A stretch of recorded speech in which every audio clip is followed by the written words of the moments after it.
Bonjour et bienvenue dans ce numéro de votre émission Le Scanner en bande FM. De petits soucis techniques sur les 89.5. Nous espérons que nos vaillants techniciens se battent contre vent et forte pluie, je ne dirais pas marée, pour nous retrouver en modulation de fréquence. Cela nous permettra de vous donner toutes les informations qu'il vous faut à travers cette émission. En attendant, nous sommes à la télé sur Kavi TV du groupe Kavi et Media et en intégralité sur le canal 113 sur le bouquet Star Times. Merci de nous suivre sur notre site d'information siaminfo.com et à Conakry comme à l'intérieur du pays à Bokeh, Bofa, Zérékoré, Kissidougou.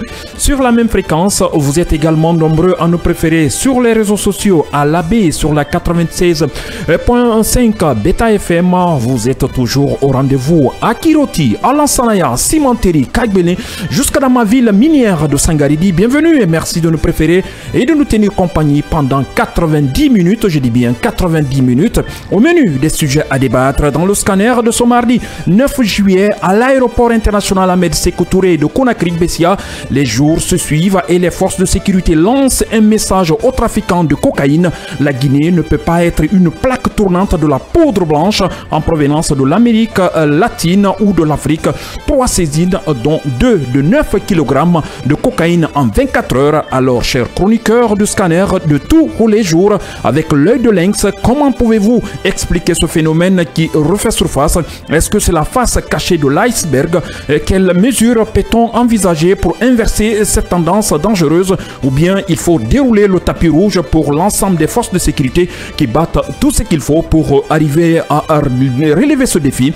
Orpaillage, nous en parlons également dans cette émission à Sigiri. Les forces de défense et de sécurité, les autorités judiciaires et administratives de la ville font respecter l'interdiction d'exploiter la terre à la recherche de l'or dans toute la ville. Malgré la chasse aux exploitants clandestins de l'or à Sigiri, les autorités préfectorales, administratives, judiciaires et sécuritaires se retroussent les manches pour faire respecter la loi du 30 juin dernier interdisant l'exploitation ou la recherche de l'or sur le plan artisanal du métal jaune en Guinée. Dans une zone où l'orpaillage est la principale source de revenus des habitants, mais aussi chaque année des éboulements tuent des dizaines de personnes en Haute-Guinée. Le procureur de la République près du tribunal de première instance de Sigiri, chez nos confrères de Guinée News, Brahim Kamara, a fermement indiqué que cette décision s'appliquera sans exception. Nous irons en Afrique, mais parlant toujours de la Guinée après la cérémonie de clôture de la 65e session ordinaire de la conférence des chefs d'État et de gouvernement de la CEDEAO qui s'est tenue ce 7 juillet à Abuja, c'est au Nigeria. La conférence des chefs d'État de la CEDEAO a demandé à la commission de dépêcher une mission technique à Conakry pour approfondir la collaboration avec la Guinée dans le cadre de la transition. Elle a encouragé le général Mamadi Doumbouya, l'actuel patron de l'État guinéen, à essayer de donner la priorité à la facilitation d'un dialogue interguinéen inclusif impliquant tous les acteurs politiques afin d'assurer un processus de transition consensuel et pacifique. Voilà comment se présente le programme de notre émission de ce mardi 9 juillet 2024. Si vous venez de nous prendre en marche, vous êtes à l'écoute de Kavi Media dans votre émission Le Scanner.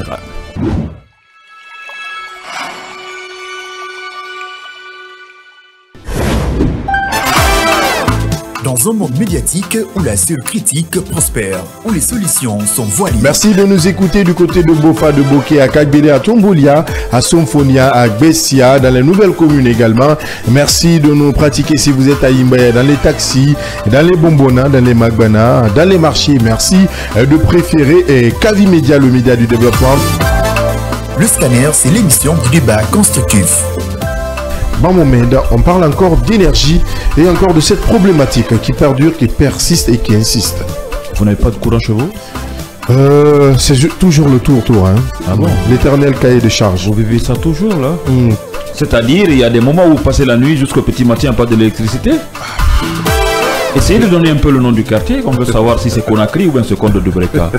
Non, c'est Conakry. Ben voilà. Vous avez dit une chose très importante en disant que il pleut, mais il n'y a pas d'électricité.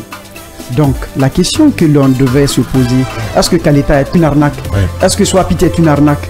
Donc, moi je pense que ce n'est pas des projets qui sont importants, mais ce qui doit suivre ces projets. effectivement, qu'à l'État soit petit, on ne peut plus compter sur ces barrages-là. Il faut trouver des alternatives. Avec le scanner, sans les coups de tonnerre, mais avec persévérance, l'actualité se plie au débat interactif.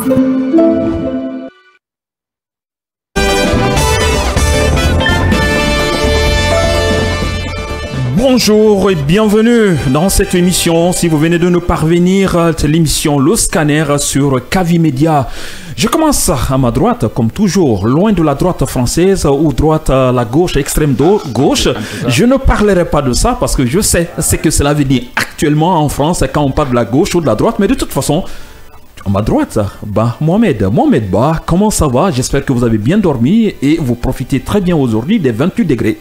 Ah oui, ça va, très bien, j'ai bien dormi, ça il faut le préciser, je vais insister dessus, même si Yaya me regarde avec un regard, voilà. Il n'a rien dit et ne le provoque pas. J'ai bien dormi et encore une fois, hier, aujourd'hui, je laisse le courant à la maison. Qu'est-ce qui s'est passé? Une nouveauté, n'en déplaise. Qu'est-ce qui se passe? Peut-être que... Je vois un peu ce visage rayonnant. Je me demandais ça venait d'où, me dire que vous avez bien dormi. Et après, j'ai des gardes en sang-froid. Le monsieur va dérouler. Et jusqu'au bout du rouleau, je me rends compte, oui, l'électricité, les oubliés de la nation retrouvent leur sourire. C'est vraiment ça là, c'est l'expression, les oubliés de la nation, surtout en termes d'électricité. Mais pour le moment, c'est comme si on est en train de nous retrouver maintenant. Hein? Je rappelle que vous êtes le directeur de publication de l'un des sites les plus lus de notre pays aujourd'hui, au-delà même des frontières guinéennes. Je parle de siaminfo.com. Toutes les informations qu'il vous faut en Guinée et ailleurs, c'est sur ce site d'information qui n'arrête de nous éblouir. On parlera également du coordinateur, l'inspecteur Colombo de cette émission, l'enquêteur, le fouineux, l'homme qui cherche à savoir tout ce qui se passe pour permettre à la Guinée de briller, de rayonner et mettre à jour les cols bandits à col blanc. Yaya Diallo. Ma mère, tu veux que je sorte du studio? Non, tu vas pas courir. Je vais courir là. Pourquoi? Les faits. Ce sont juste des superlatifs. Non, ce sont les faits, les informations. Il y a des infos croustillantes. C'est grâce à la contribution de ce grand monsieur. Donc, je ne peux vous dire que merci et bonjour d'être là encore avec ce visage rayonnant. Je l'ai vu en faire un pic juste en disant n'en déplaise. Il est bébé aussi, hein? Bon. Merci Mohamed, bienvenue. Merci. Nous sommes très heureux de te retrouver. Non, le plaisir est énormément partagé, ça c'est clair, c'est une évidence. Et nous allons parler de l'autre côté, au niveau de la transversale Namba 6, pour retrouver notre Fodé, j'ai dit bien notre Fodé Bangali dans Soko. Bonjour mon cher ami. Il a fait quoi au technicien pour ne pas que ta voix se passe très bien? Le micro parle très bien. Oh, j'ai du mal à t'entendre bien, moi je ne sais pas si c'est de mon côté ou quoi. Mais en attendant, est-ce qu'on peut glisser ton micro de l'autre côté là? Juste prends ce micro, je pense. Oui, Bangali, bonjour. Oui, bonjour mon cher ami, voilà. Bonjour. Et voilà, j'espère que ça va très bien. Oui, ça va, ça va. Et j'espère qu'il n'y a pas une fausse complicité de la part des techniciens qui te coupent le micro. Je ne sais pas si c'est le petit souci qui est contenu. Oui, sûrement, parce que voilà, je sais pas.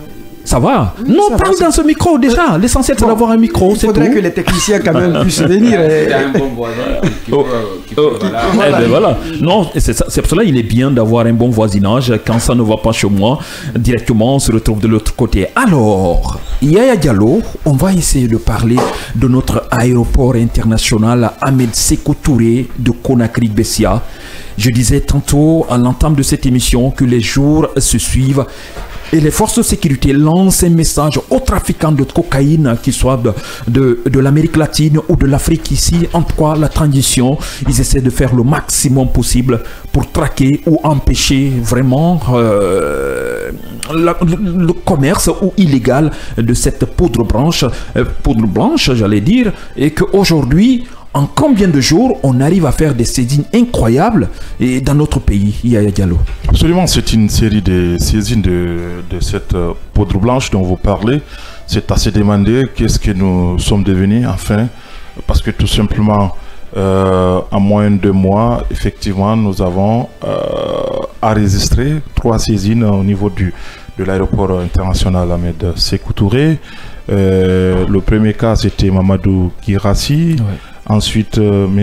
Amara Kondé Et je crois que le troisième, c'est un Nigérian qu'on appelle Maxwell. Je ne sais pas si je prononce bien, même le nom. C'est pas grave, il est déjà présumé, comme on appelle, vendeur de drogue, donc même si on ne prononce pas bien, ça ne va pas le déranger.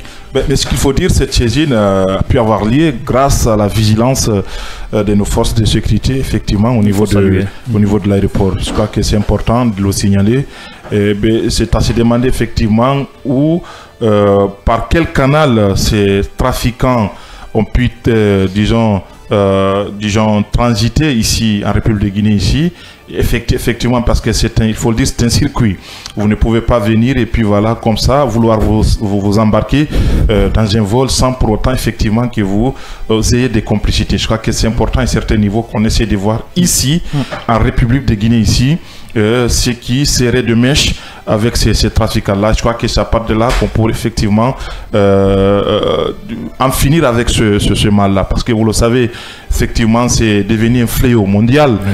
Alors, si à tout bout de champ, on assiste à des saisines ici et là dans notre pays ici, ça devient assez inquiétant parce que ça me rappelle un peu les années 2008-2009 où la Guinée était devenue pratiquement une plaque tournante de ce trafic-là. Tous les aéroports du pays, Boké, Farana, Conakry, il y avait des jours précis où des vols atterrissaient avec une heure précise pendant des mois. Cela se passait à Conakry. Nous avons vu du côté de Boké où la piste d'atterrissage de l'aéroport de Boké et de Boké, oui, de Kamsa précisément aussi de Boké, où des phares de véhicules servait de balise pour ces avions qui venaient de l'Amérique latine. Absolument. Donc, c'est à se demander si nous nous retrouvons effectivement dans une telle période en République de Guinée ici, à la différence que, tous est-il que les forces de défense et de sécurité communiquent, donc on peut les exempter d'une quelconque, disons, complicité vis-à-vis de ce qui sont dans cette pratique assez nocive pour la santé publique et pour l'image de notre pays. Et c'est surtout de là qu'il s'agit, parce que ça n'encourage pas, effectivement, c'est une mauvaise publicité. Quand à tout bout de champ, chaque jour presque ou chaque semaine, on assiste à des saisines pareilles là. Donc je crois que c'est important qu'on essaie de mettre fin à cela pour que nous puissions, pouvoir effectivement rassurer ceux qui viennent vers nous. Parce que l'aéroport, c'est une vitrine par laquelle la Guinée se voit à l'international. Donc si on assiste à ces arts de pratique, je crois que cela sous-entend tout simplement, effectivement, il y a un véritable problème dans notre pays ici et ça peut amener beaucoup à être réticents, de venir vers chez nous ici. Alors c'est important à un certain niveau que les autorités continuent dans ce sens-là pour que nous puissions mettre définitivement fin à cette pratique dans notre pays ici. Comme je le disais à l'entame, pour mettre fin à cela, il faut chercher où se trouve la racine pour pouvoir complètement, s'en débarrasser pour que plus jamais que cela ne puisse... C'est vrai que c'est un fléau qui implique beaucoup de personnes dans tous les pays. Quelquefois même, c'est des personnalités que vous ne pouvez pas imaginer. Des gros bonnets. Absolument. Donc, ça sous-entend qu'il faut, à un certain niveau, effectivement, qu'on ait le courage de pouvoir complètement éradiquer cela dans notre pays ici. Et pour finir, je crois qu'il faut féliciter les autorités au niveau de l'aéroport. C'est un courage quand même, puisque ça se passe à tout bout de champ. Et ceux qui sont interpellés, je crois qu'il faut que ces gens-là soient traités en bonne et due forme, conformément au texte des lois, et pour que ces gens-là nous disent qui sont leurs complices dans notre pays ici. Et puisque dès là, leur destination était connue, le dernier c'était la compagnie Ethiopian Airlines, les deux autres là c'est dans Air Maroc. Donc même si les destinations sont différentes, on peut effectivement à partir de là comprendre qui sont les complices dans cette affaire. Mais ce qu'il faut retenir aussi, Yaya, nous n'avons pas de plantation de coca, comme on appelle en Guinée, nous n'avons pas d'usine de transformation. Cela veut dire que la cocaïne, cette poudre blanche que nos forces de sécurité ont pu intercepter à l'aéroport de Conakry, viennent d'ailleurs. Cela veut dire qu'il y a eu la rentrée et c'est la sortie qui devrait avoir lieu et les forces de l'ordre ont pu intercepter. Alors cela veut dire qu'il doit y avoir une certaine vigilance un peu partout. La Guinée, Conakry surtout, c'est l'océan, c'est l'ouverture, ça peut rentrer de partout. Et des bateaux peuvent arriver en haute mer. Il faut qu'il y ait cette vigilance de la part au niveau des différents débarcadères, mais aussi des aéroports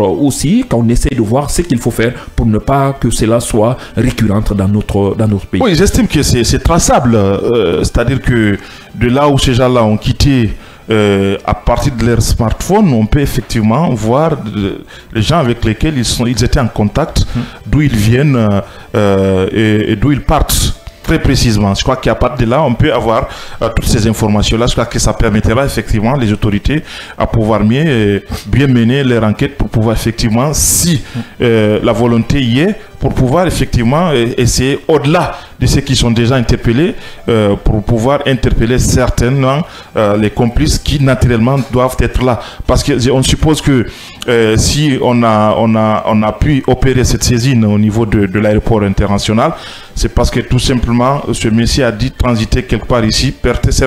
C'est comme si on dit, c'est comme s'il était dans une situation de ravitailler un peu partout. Ça sous-entend qu'il quitte quelque part, il passe à Conakry, il doit aller quelque part donc pour continuer son chemin. Je crois qu'à partir de là, on peut effectivement pouvoir connaître l'étendue du réseau pour pouvoir effectivement en finir avec. Ce n'est pas facile, comme on le dit quand même. Le réseau, le trafic de cocaïne, c'est un réseau qui est mûri, qui est développé par des, je ne dirais pas des experts en la matière.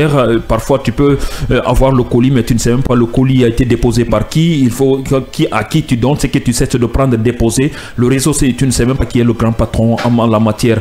Cette saisine de la cocaïne du côté de l'aéroport international à Conakry, ça donne encore à réfléchir, en tout cas, ça éveille encore en nous de vieux souvenirs. Oui, bien sûr, comme vous le disiez tout à l'heure, par rapport au cas de 2008, on se rappelle qu'avec cette pratique-là, qui avait quand même pris de l'ampleur jusqu'à ce que certaines voulait même la légaliser, parce qu'il faut le dire, parce que ça se passait, ça se faisait à ciel ouvert, c'est-à-dire il y avait des gens même en ce moment-là qu'ils faisaient à visage découvert, et vous venez dans certains quartiers où il y avait certains nantis, et tout à coup vous voyez même des citoyens qui disent ben voilà, lui il est dans cette pratique, il est dans cette pratique, mais c'était des personnes qui n'étaient même pas inquiétées. Aujourd'hui, ce qu'il faut dire, parce que je comprends bien Yaya quand il dit qu'il faut aujourd'hui couper la racine pour quand même qu'on s'en débarrasse, mais c'est toute une chaîne. C'est tellement difficile. C'est comme si ce qu'on regarde un peu dans les films. Souvent, les gens, c'est-à-dire interviennent sous anonymat. Vous avez un colis à déposer à X, vous prenez à un point B ou à un point A, vous ne savez même pas. Le colis doit être déposé à qui? Il ne sait même pas qui doit déposer. Il y a des livreurs, il y a des personnes qui doivent recevoir. Il y a des distributeurs. Au fait, c'est toute une chaîne. Dans le réseau même, vous ne vous connaissez même pas. Vous ne connaissez pas. Vous ne vous connaissez pas. C'est comme si on vous indique un coin, déposé dans une poubelle, déposé dans les toilettes, déposé dans une chaussure, déposé dans la... Voilà, c'est comme ça se passe. Mais aujourd'hui, je crois quand même, si on arrive à mûrir un peu les enquêtes, à les approfondir, ça peut être possible quand même de remonter jusqu'à la surface à travers ces personnes-là. Parce que ces réseaux, on peut bien quand même les démasquer si on est bien armé, c'est-à-dire en termes, si je dis que si on est bien armé, il ne s'agit pas psychologiquement, professionnellement parlant, être dans la tête de ces trafiquants. Si on est investi de tous les moyens, je crois que c'est bien possible de mettre ces gens-là hors d'état de nuire. Mais ce n'est pas une chose qui est facile. Vous l'avez dit, Conakry aujourd'hui, le positionnement géographique de Conakry fait quand même, peut nous faire un peu peur parce que ça peut venir de partout. Ça me rappelle un peu de cette drogue qu'on appelle aujourd'hui couche, qui est en train de faire des ravages en Guinée, plus que même la cocaïne, il faut le dire. Couche ne vient pas souvent dans les avions, mais souvent ça transite au niveau des débarcadères de la capitale. La dernière fois, il y a eu la saisie d'une grande quantité du côté de Matam. De Boussoura. Boussoura, c'est comme ça un peu ça se passe. Et ça peut être même le cas aussi pour la cocaïne. Parce qu'il faut quand même se poser cette question qui me semble très fondamentale. Comment le monsieur a pu se retrouver d'abord à Conakry? Ça veut dire que déjà il a fini de servir Conakry, tous les clients, ou en tout cas quand même une bonne partie de ses clients, parce qu'il était sur le point de quitter le territoire guinéen. C'est que ce n'est pas une entrée, on a saisi, c'est une sortie. Je crois bien. Yaya, c'est bien cela. Absolument. Il était en train de sortir. On l'a saisi. Ça veut dire déjà que les clients d'ici étaient était servi, le colis était déposé, ce qui restait maintenant. En fait, non, c'est un véritable commerce. C'est un véritable commerce aujourd'hui. C'est du deal, hein. C'est un deal. Comme si ça se passait devant. C'est comme si ça Vous quittez là, vous servez vos clients.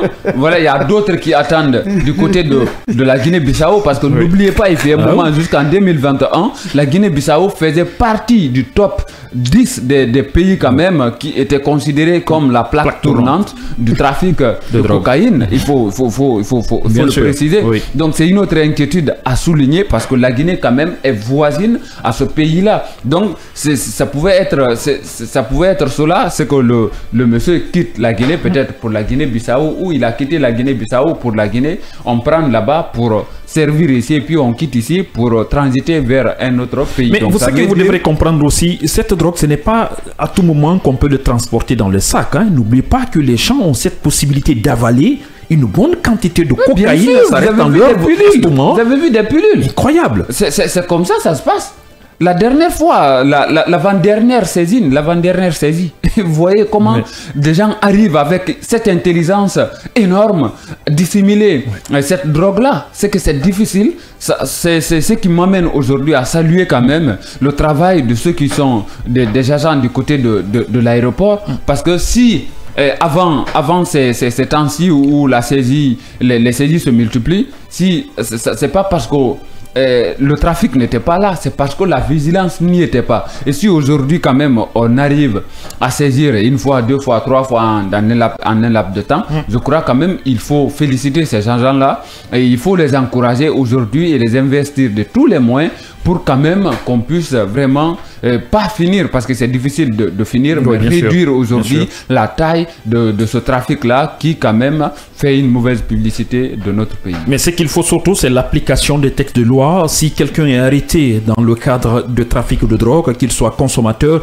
qu'il soit commerçant ou quoi que ce soit, je pense que si on est rigide en matière d'application des textes de loi, cela pourrait encore décourager ces trafiquants qui sont un peu partout dans le monde, parce que ça dépend des textes de loi, des peines qui se trouvent dans des différents pays, que les trafiquants peuvent voir la capacité de faire de votre pays une plaque tournante. Dans ce cas, je pense que... Peut-être que je voulais juste répondre sur ça. Aujourd'hui, il suffit juste de faire un tour dans les tribunaux. Vous allez comprendre combien de fois que cette affaire est prise au sérieux.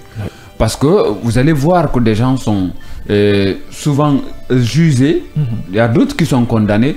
Peut-être qu'on ne fait pas assez de bruit autour pour envoyer un message aux autres ou aux autres candidats qui voulaient quand même, qui voudraient bien emprunter le même chemin. Mais quand même, il faut saluer, il faut aussi le préciser que la justice, dans ce sens-là, ne badine surtout pas avec ces arts de situation.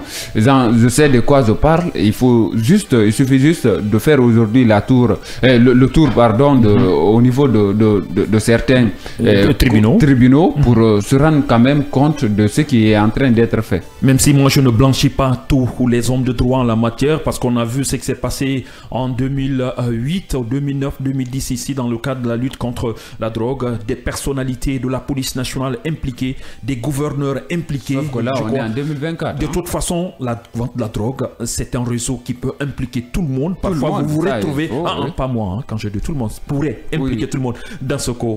Oui, bonjour. Bonjour déjà. Voilà. Bonjour. Et vous savez, la lutte contre la drogue est un phénomène ancien. C'est une véritable toile d'araignée. C'est ce que je dis, c'est important parce que c'est une guerre asymétrique, c'est une guerre d'intelligence. Donc ça n'a pas commencé aujourd'hui, ça ne se terminera pas aujourd'hui. Vous voulez dire par là, quand les autorités, les pays se battent pour mettre les stratégies à les débusquer, eux aussi de l'autre côté, ils mettent les moyens qu'il faut pour pouvoir contourner. L'intelligence qu'il faut encore pour faire leur trafic. Oui. Parce que c'est... Après, je dirais qu'il y a plus d'argent même dans la cocaïne que l'or noir. Voyez-vous, si on vous dit par exemple à combien le kilo de la cocaïne est vendu sur le marché international, vous allez tomber de votre siège. Heureusement, il ne faut pas le dire alors. Donc, pour quand même mettre à l'aise mon cher ami, il faudrait qu'il puisse comprendre que la Guinée est un pays de transit. Parce que moi, j'ai pris langue avec certaines personnes, même si cela ne date pas d'aujourd'hui, et je continue à le faire. Parce que c'est une drogue, c'est pas une drogue pour les pauvres, c'est une drogue pour les riches. Donc, qu'est-ce qu'ils font? Maintenant qu'ils ont assez de difficultés pour faire passer ces drogues de première classe pour les puissants, et sachant que les ports et les aéroports sont devenus vraiment difficiles, ils font maintenant, en fait, le triangulaire. Un commerce triangulaire de l'Amérique latine vers les côtes ouest africaines, et puis d'ici maintenant dans les bateaux ou dans l'avion, maintenant on remonte maintenant vers l'Europe. Donc à chaque fois que les dispositions sont prises à un point A pour un point B et que cela complique leur trafic, automatiquement ils se rabattent encore sur le point C. C'est toujours comme ça. Cela a été toujours comme ça, mais ce qui est à saluer ce matin quand même, c'est la vigilance quand même de nos forces de sécurité, une fois de plus. Mais le plus important, parce que tu le signalais tout à l'heure, est qu'il y a souvent les hautes personnalités de l'État qui sont impliquées dans ces trafics. Ça, c'est vrai, c'est une réalité. On parlait de l'exemple du cas de la Guinée-Bissau. Et tout récemment, il y a un élu à l'Assemblée nationale qui a été arrêté au Portugal. Quel pays? La Guinée-Bissau. Il faut préciser vite. La Guinée-Bissau, je le dis bien. La Guinée-Bissau, un haut cadre, je pense bien qu'il a été quand même ancien ministre ou quelque chose comme ça, mais il a été arrêté à Lisbonne avec combien de tonnes de cocaïne dans son sac? Donc, pas de tonnes, de kilos. De kilos plutôt. La tonne. Voilà, oui, ça va. Ça me rappelle. Non, à force la cocaïne, à force d'en parler, la température aussi, ça monte. Non, c'est comme si vous en avez reniflé aussi. Quoi. Bon, mais tout ça rentre aussi dans la mauvaise publicité des gens là qui font des États africains. Parce que c'est une fois montré encore que c'est des États faibles. C'est une fois encore montré que c'est des États corrompus. Ah, mais la guerre contre la cocaïne, non, attendez, ce n'est pas facile. Dis, parce même les États-Unis sont parfois en chez nous. Je suis d'accord, mais tu sais, là-bas, la vigilance et les moyens que les gens là déploient, et cela les dissuade. Il y a une dissuasion. Mais ils se disent que par les pays africains sont plus aptes à accepter. Même les gouvernements sont plus ouverts à les recevoir et à traiter d'égal à égal avec eux. Et quand il y a des contreparties, il y a des retombées économiques. Donc, c'est ce qui arrive. Et vous vous souviendrez encore, la Guinée-Bissau encore, il y a eu même un ancien chef d'état-major qui était impliqué aussi dans ce trafic de drogue. Mais aujourd'hui, ce qui est à remarquer, parce que c'est à chaque fois que l'armée est au pouvoir qu'on assiste à assez de saisines de cocaïne dans nos aéroports. Tout le temps, on en parle. Je ne sais pas pourquoi, mais la question quand même doit se poser. C'est important. Et ça ne fait pas leur chou gras, mais ils doivent faire attention. Et si jamais, et de fouiller aussi dans l'entourage, je ne dis pas qu'il y ait des gens qui sont impliqués. Non, pas du tout. Mais c'est de faire très attention, parce que lorsque l'on parle souvent de transition, il y a des gens qui aimeraient s'enrichir illicitement et rapidement et partir sans faire de bruit. Mais on ne le sait pas. Comme on appelle le trafic de drogue, ça ne regarde pas que c'est pas le type de régime qui peut motiver la montée ou la hausse de en tout cas de ce commerce, oui, de cette. Je te comprends sur ça. Parce que les États-Unis, on ne parle pas de transition aux États-Unis, en Colombie on ne parle pas. Non, les États-Unis, c'est un cas à part. Voilà. Parce que, en fait, ce que je veux, les Africains ne sont pas habitués à ces genres de drogue. Parce que la consommation, elle est coûteuse. Donc, elle est hors de portée des consommateurs lambda. C'est ça la vérité. Donc, je dis, c'est le transport. Le transport, il faudrait quand même dire que c'est le transport qui joue, en fait, la clé principale. Donc, ce qui est en train de salir nos États. C'est ça la vérité. Oui. Parce que si je dis que, si tu parles de régime, je suis entièrement d'accord. Mais je dis, parce que c'est des régimes d'exception, la transition. Donc, ils disent, la loi est suspendue, patati, patata. Ils disent, nous allons trouver des gens rapidement pour être nos alliés, pour faire passer cette drogue. Espérons que ce ne sera pas le cas dans notre pays. Voilà. Il y a autre chose aussi qui devrait attirer l'attention des voyageurs par rapport au trafic de drogue. Vous pouvez vous retrouver banalement dans des situations compliquées, voire dans des problèmes, parce que vous avez eu la bonne foi d'aider à quelqu'un de transporter un paquet paquet, juste donne ça à mon frère, donne-moi ce Monsieur colis Ba, entre Monsieur nations, Ba, c'est et vous vous rendez compte, la quantité, ce n'est pas des kilos, quelques grammes dans ce paquet, ça peut être dans des pagnes, ça peut être dans des papiers illisibles, invisibles même à l'œil nu, et au finish, vous vous rendrez compte que vous avez pu transporter de la drogue et on vous arrête, manalement vous retrouvez à la maison centrale. Cela arrive, mais c'est des gens bien préparés, c'est ça la vérité. Regardez, il faut prendre souvent le temps de regarder des documentaires sur la chaîne National Geographic, je ne fais pas leur publicité, mais vous allez comprendre que c'est une nébuleuse, c'est un chapelet de stratégie. Donc c'est des gens qui sont préparés déjà quoi à dire ou comment se fait-il que moi je suis à l'aéroport, je te connais pas, tu viens, tu me donnes un colis de faire traverser. C'est possible, non, attends, je t'explique. Oui. Déjà à l'aéroport, je ne le ferai pas. Les gens intelligents feront toujours attention.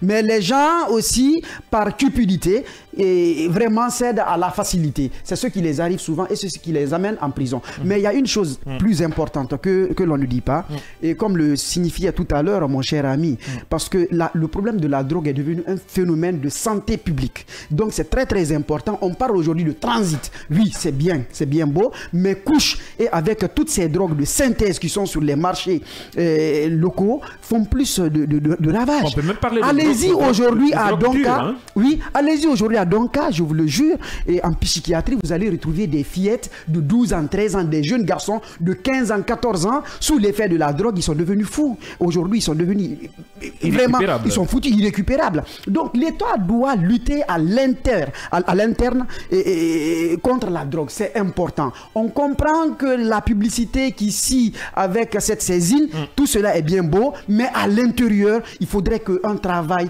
vraiment coriace soit fait. Cela émane aussi de la santé publique, c'est important. Allez-y, je vous le jure, vous allez pleurer. Mais ce n'est pas l'État seulement, la population devrait aussi contribuer. La population, c'est important parce que nous avions pris la mauvaise interprétation des choses en Afrique pour pouvoir définir ou pour pouvoir décortiquer les choses. Quand nous voyons que nos enfants sont malades, on dit non, c'est le diable, ainsi de suite. Je le dis parce que je suis médecin, parce que c'est souvent ce qui arrive. On dit non, c'est la sorcellerie, ainsi de suite, ainsi de suite. Un enfant qui n'avait pas l'habitude de prendre la drogue et quand il commence à s'y mettre, vous remarquerez automatiquement des changements physiques, des changements dans le langage comportemental en cet enfant. Donc quand vous observez ça, l'enfant que vous avez engendré et que vous remarquez des changements, automatiquement prenez vos dispositions. Mais personne ne fait rien. Et aujourd'hui, c'est une dépravation parce que même de nos mœurs, quelque part, parce que les musiciens aussi enchantent à longueur de journée, ils font la publicité à ciel ouvert, l'État ne fait rien. Fumer la ganja, fumer ceci, fumer cela, mais c'est pas bon pour tout le monde. Parce que, je vais te dire une chose. Tu parles de Bagayembe ou non, quoi? tout, parce que c'est de la drogue. Mais c'est un problème de sécurité publique. C'est important. Je vais vous dire, vous prenez un échantillon de 5 personnes. 4 personnes en fume peuvent devenir fous. La 5e personne peut fumer pendant toute sa vie. Il n'a aucun problème de santé. Cela arrive. Ok?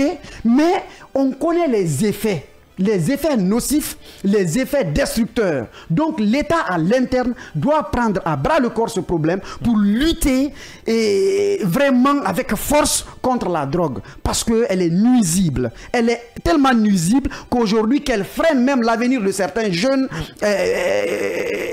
de réussir. Il y a des jeunes que vous voyez dans les lycées, au collège, qui sont brillants. Vous dites, mais attends, ce petit-là peut devenir quelqu'un demain. Mais on dit avec la pauvreté, avec l'accès aussi, la facilité d'avoir cette drogue. Alors, il les consomme à travers les amis, automatiquement, son avenir devient flou, et puis c'est foutu. Oui. Même des artistes aujourd'hui, je ne citerai pas leur nom, qui n'arrivent plus à santé parce qu'ils sont devenus bipolaires. Donc l'État à l'interne aussi... Bipolaire, qu'est-ce que ça veut dire quoi ça? La bipolarisation, c'est lorsque... Ils sont honorés au sud à la fois? Oui, non, la bipolarisation, c'est... En fait, c'est lorsque... C'est un dérèglement mental. Okay. Lorsque la personne devient 2 personnes, en fait, il n'arrive pas à cerner ou à communiquer correctement. Des fois... Tu la trouves lucide, parfois tu la trouves très confuse parce qu'il n'arrive pas à communiquer ou à comprendre les choses. Et puis l'oubli s'installe et parce qu'il y a un flou qui s'est créé au niveau du cerveau par la destruction des neurones sous l'effet de ces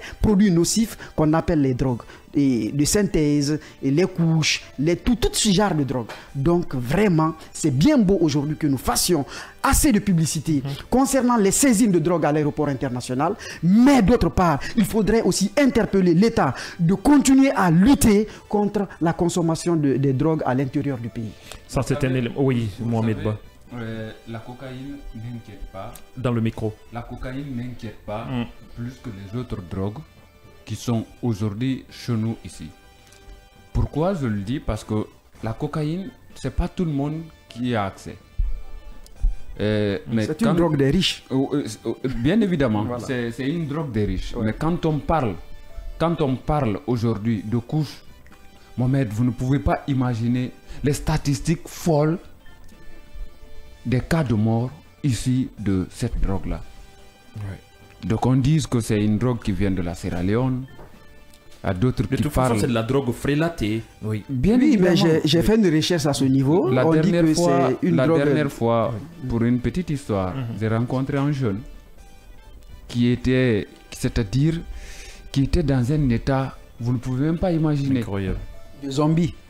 Évidemment, c'est comme si vous devenez fou. C'est comme si, vous voyez la maladie des poulets là. Oui, et grippe aviaire. Évidemment. C'est comme si cela... C'est comme... En fait, c'est que ça vous dénature carrément. Ça le dénature, pas mal. Carrément, totalement. C'est que vous ne reconnaissez plus la personne. Ouais. La personne n'arrive plus à parler. Et puis, c'est-à-dire à un moment donné, vous allez voir... Donc cela veut dire que c'est tout à fait normal de lutter contre la drogue parce que ça dénature l'être humain. Aujourd'hui d'abord, je crois que le sursaut, ça doit être d'abord contre ces petites drogues-là.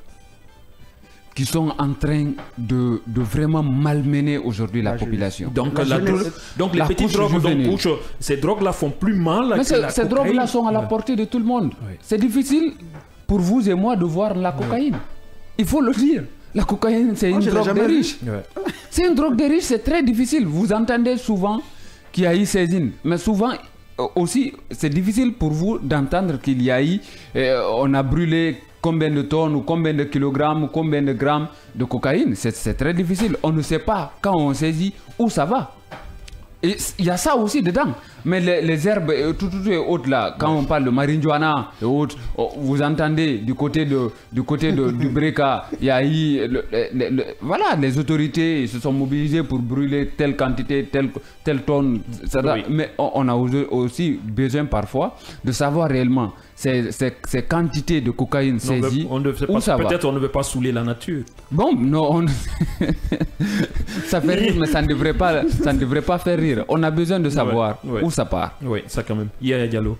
Ce qu'il faut dire, c'est que c'est une chaîne chronologique dont il faille complètement détruire.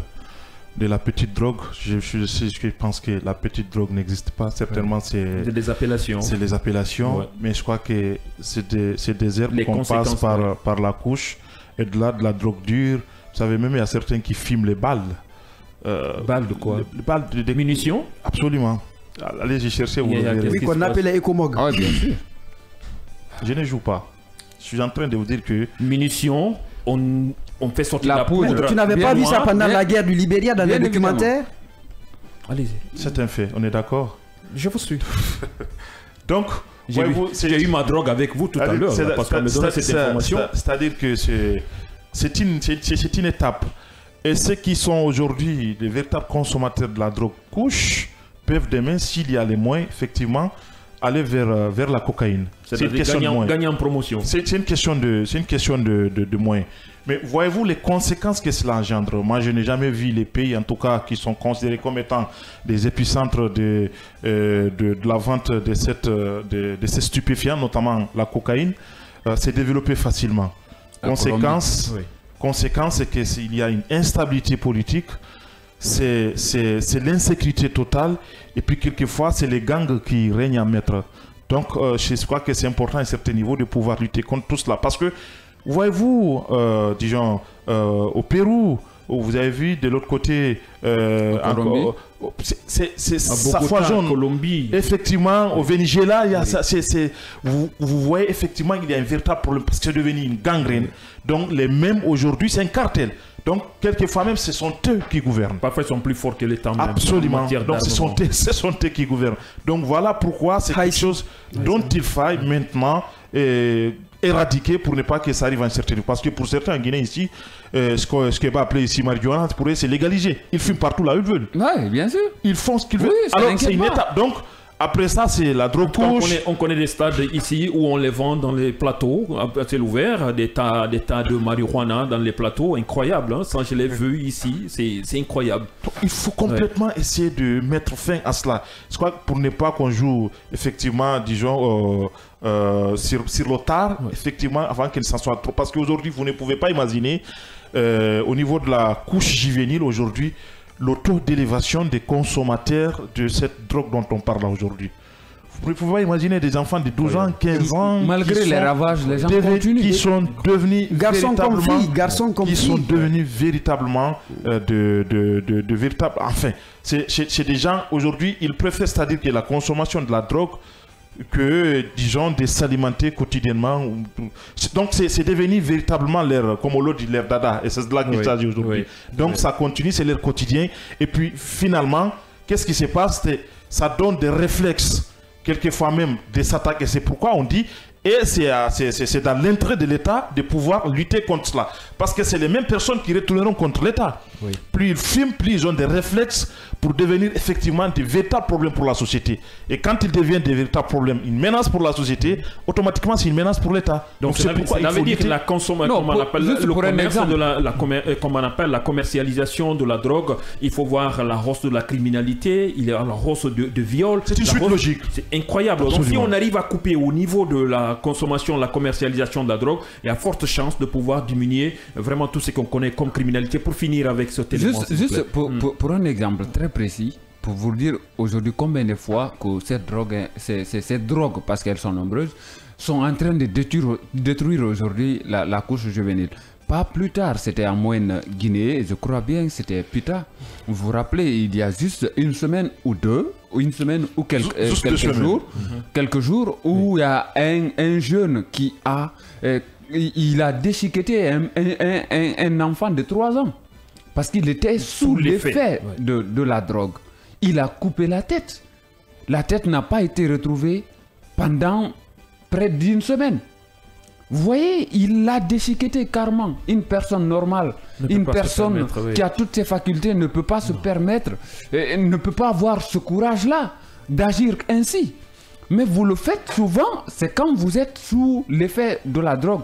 C'est pour dire aujourd'hui combien de fois que l'urgence est là, et qu'il faut intervenir, c'est de la part des autorités.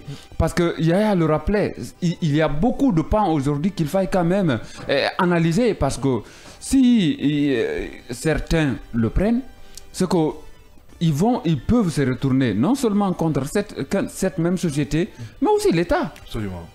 Vous commence même dans la famille, dans leur propre famille. Bien évidemment, vous voyez des gens. La dernière fois, c'était un groupe de jeunes qui étaient sur la route. Vous venez vous klaxonner 1001 fois. Ils ne quittent pas. Parce qu'ils sont sous l'effet de quelque chose. Ils sont prêts à en découdre avec qui que ce soit. Vous voyez aujourd'hui l'effet de la drogue.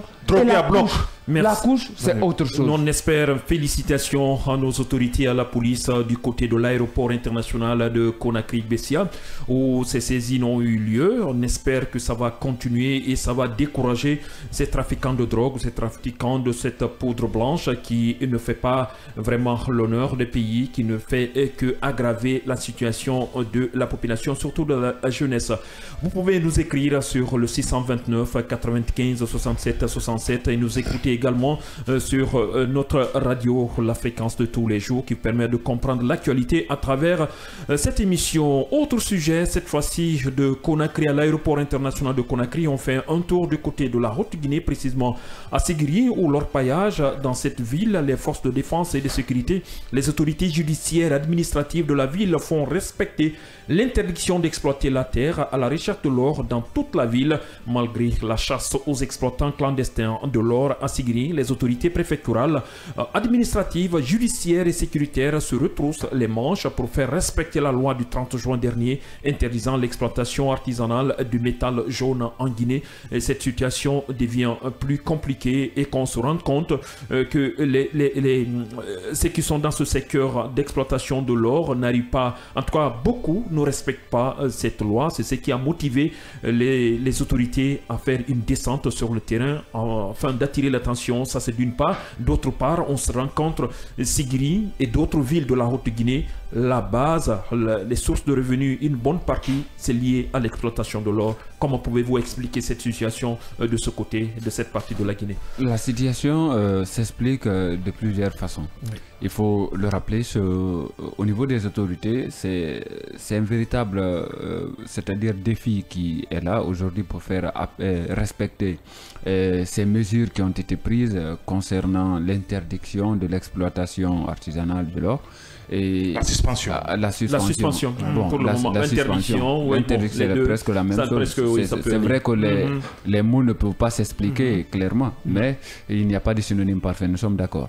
Ce qui reste clair par rapport à cet état de fait, aujourd'hui, il y a, bon, je ne dirais pas des victimes, mais c'est difficile aujourd'hui de faire respecter ces mesures, surtout à Sigiri. Parce que vous le savez, si... Mais attendez, pourquoi on ne peut pas faire respecter? C'est un pays, Sigiri, c'est une préfecture de la Guinée. Je vous explique.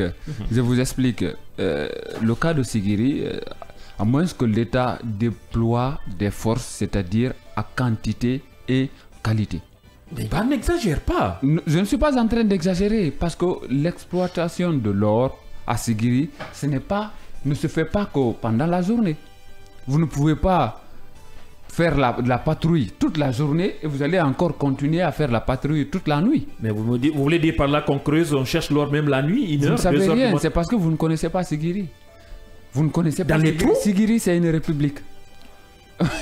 C'est entre guillemets. Voilà, il faut le dire préciser. Voilà. Parce que ce qui se passe de ce côté-là, c'est comme si vous parliez tout à l'heure des oubliés de Conakry en matière d'électricité. Au fait, Sigiri, c'est comme si c'était une sous-préfecture à part. Parce que souvent, ce qui se passe, une préfecture à part, pardon. Parce que ce qui se passe à Sigiri, vous allez voir que c'est comme si parfois ça n'intéresse pas assez les autorités. Je suis désolé. Non, on ne dit pas ça. Il y a un préfet à Sigiri. Il y a un préfet à Sigiri, mais combien de fois il ne se passe pas 3 jours à Sigiri sans que vous n'assistez à des cas de mort, sans que vous n'assistez à des règlements de comptes, sans que vous n'assistez à des attaques à main armée. Donc ça veut dire aujourd'hui que s'il y a une partie de la Guinée où l'État doit envoyer des forces, des agents, c'est-à-dire en quantité suffisante, je crois que c'est à Sigiri. Ça pourrait aujourd'hui aider à faire respecter ces mesures-là par rapport à la suspension de l'exploitation de l'or. Mais sur quelle base, vous dites qu'il y a, ça ne peut pas passer une semaine sans qu'on ait des cas de crime, des cas de violence. Sur quelle base, comment vous vivez à Conakry quand même? Je suis à Conakry, j'ai un correspondant à Sigiri. Chaque fois, ce sont des images parfois que vous ne pouvez même pas regarder. Parce que c'est là, vous voyez, où on déchiquette complètement un être humain. Et là encore, le premier sujet dont on parlait va ressurgir encore. Parce que souvent, si le trafic de drogue est aussi élevé, c'est que c'est difficile, même pour les autorités, parfois, d'arriver, de venir à bout. Très propice là-bas. De venir à bout de ces différents problèmes-là. Parce que ça vient de partout. N'oubliez pas que Sigiri, quand même, est à la frontière. Oui. Entre la Guinée et le Mali. Donc, il y a beaucoup de facteurs. Il y a beaucoup de nationalités aussi. Il y a beaucoup de nationalités. Vous retrouvez des Burkinabés, vous retrouvez des Maliens, vous retrouvez parfois même... Ce sont des gens qui viennent de partout à la recherche de l'or. Parce que partout où il y a l'or, c'est une ruée quand même. Et tout le monde veut y être pour quand même trouver une petite quantité, voilà, pour en faire ce qu'on veut. Donc, aujourd'hui, c'est une autre stratégie que l'État devrait quand même développer un peu. Il s'agit de déployer suffisamment des agents qui peuvent veiller, c'est-à-dire faire la patrouille la journée et la nuit. Parce que vous l'avez dit, ce sont des gens qui ne vivent que de ça, qui ne vivaient que de ça. l'agriculture, ce n'est pas leur ça n'existe pas. La première ça priorité. n'existe pas. Mais comment déjà même avec des trous partout, des terres qui abritent des trous un peu partout, comment vous pouvez pratiquer de l'agriculture? Même aujourd'hui, est-ce que vous pensez que ça peut même donner? C'est difficile. Aujourd'hui, le côté environnement, c'est que c'est un autre facteur encore à Sigiri. Donc Sigiri est une préfecture totalement à refaire, qui devrait quand même intéresser beaucoup l'État, les autorités, pour prendre des mesures. Cette décision de la part des autorités, ce n'est pas une décision fortuite, juste parce qu'on veut interdire les gens. C'est parce qu'on sait, dans les mines où à la recherche de l'or, il y a des trous partout. Et quand il pleut, forcément, ça devient des marigots, ça devient des trous remplis d'eau. Si on veut encore creuser, et sans parler d'éboulement, parce que la terre est fragile et ça peut tomber, c'est pour protéger la population pendant une période donnée. Oui, mais c'est difficile pour ces populations-là qui ne vivent que de ça, là, de le comprendre. Que l'État, ce que l'État est en train de faire, c'est pour elles, c'est pour ces populations-là. L'État, cette suspension n'est pas contre ces populations. Plutôt, c'est pour sauver des vies. Parce que nous savons combien de fois qu'on entend, c'est-à-dire ces cas d'éboulement à Sigiri, ces cas de mort. Parfois, vous entendez 11 morts dans l'éboulement d'une mine d'or. Vous entendez une vingtaine de morts. C'est que souvent, maintenant, et quand il pleut, ce sont des conséquences aussi qui sont sévères. Parce que là, la terre ne peut plus tenir. Parce que quand c'est la saison sèche, vous pouvez comprendre, là, c'est facile de creuser. C'est difficile de creuser et la terre n'est pas aussi humide. Donc, c'est pas facile qu'on assiste à des éboulements. Et si, même pendant la saison sèche, des éboulements se font en cascade, et maintenant, imaginez pour la saison des pluies, à un moment donné, il faut qu'il y ait cette prise de conscience, mais je crois que cette prise de conscience ne peut passer que par la sensibilisation des populations du côté de Sigiri.